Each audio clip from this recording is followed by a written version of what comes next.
নমস্কার বন্ধুরা, রুচিরাজ হেসেলের আরেকটি নতুন পর্বে সবাইকে স্বাগত।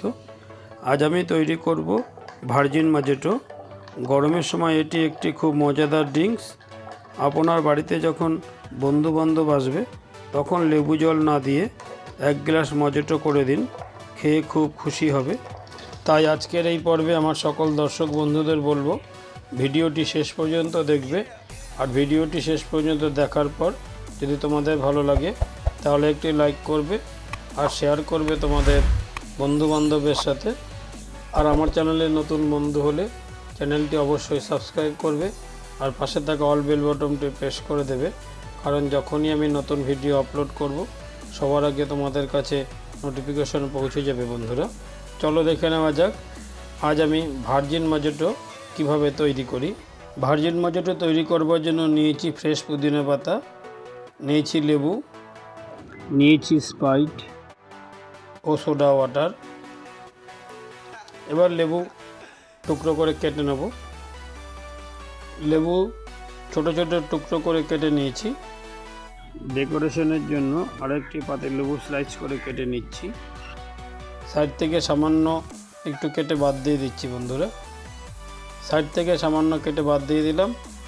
এবার কিছু ফ্রেশ পুদিনা পাতা নিয়ে নিয়েছি। পুদিনা পাতা বেছে ধুয়ে পরিষ্কার করে নিয়েছি। মজিটো তৈরি করবার জন্য 2টো গ্লাস নিয়েছি। গ্লাসের মধ্যে লেবুর টুকরোগুলো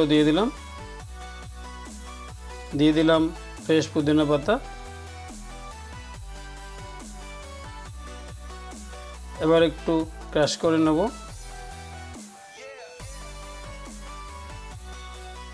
এবার স্লাইস করে রাখা লেবুর টুকরোগুলো দিয়ে দিলাম। এবার দিয়ে দিচ্ছি লেবুর রস। 2টো গ্লাসের মধ্যেই 1 চামচ করে সুগার পাউডার দিয়ে দিচ্ছি সামান্য বিট লবণ। অ্যাড করছি পেপারমিন্ট ট্যাবলেট পাউডার করে রেখেছি। এবার দিয়ে দিচ্ছি সোডা ওয়াটার।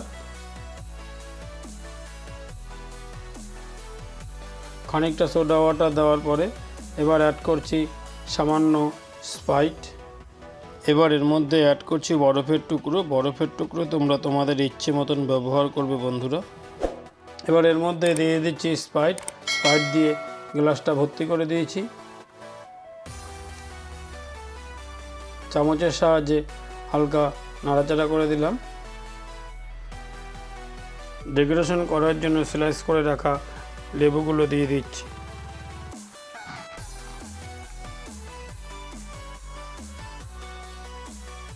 এবার দিয়ে দিচ্ছি পুদিনা পাতা। আজকের ভার্জিন মজিটো আমার সম্পূর্ণ রেডি হয়ে গেছে। আজকের এই ড্রিঙ্কসটি তোমাদের কেমন লাগলো অবশ্যই জানাবে। ভিডিওটি শেষ পর্যন্ত দেখার জন্য অসংখ্য ধন্যবাদ। দেখা হবে পরবর্তী এপিসোডে।